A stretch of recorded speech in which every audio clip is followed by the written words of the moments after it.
সকলকে welcome to my mini blog. আজকে জন্মাষ্টমীর দিন আমি স্নান টান করে একদম রেডি হয়ে গেছি। আর ঠাকুরের যে সমস্ত খাবার দাবার সেগুলো ফ্রিজে ছিল, বার করে এনেছি। আর এই জামাগুলো আজকে ওদের পরানো হবে।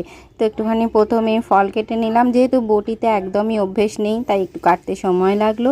আর এই জামাগুলো নতুনভাবে এবারে আনা হয়েছে, তো জামা কাটিংয়ে পরানো হয়, এবারে এইগুলো আনা হয়েছে। এই দেখুন ওদেরকে মোটামুটি সাজানো হয়ে গেছে। এই যে এবার বড়জনকে সাজানো চলছে। খুব ভাল লাগে আমার গোপালদের সাজাতে। মোটামুটি সাজানো ওদের কমপ্লিট, এবার মালাগুলো পরিয়ে দেওয়া হলো। আর এদিকে মা বিভিন্ন রকমের মিষ্টি এনেছে ওদের দেওয়ার জন্য, সেগুলো দিয়ে দিলাম। আর কিছু চকলেটও আনা হয়েছিল, দেওয়া হয়ে গেল। চলুন এবার ওদেরকে দিয়ে দিই। সবাইকেই দেওয়া হয়ে গেছে। এবার আমি তো সেরকম পুজো কিছু জানি না, মা একটু বলে বলে দিচ্ছিল, আমি করে নিলাম। দেখুন তো ওদের কত সুন্দর দেখতে লাগছে, আমার তো ভীষণ ভালো লেগেছে। পুজো টুজো করা হয়ে গেছে, আমার গনুদাকেও দেওয়া হয়ে গেল, একটু প্রসাদও খেয়ে নিলাম।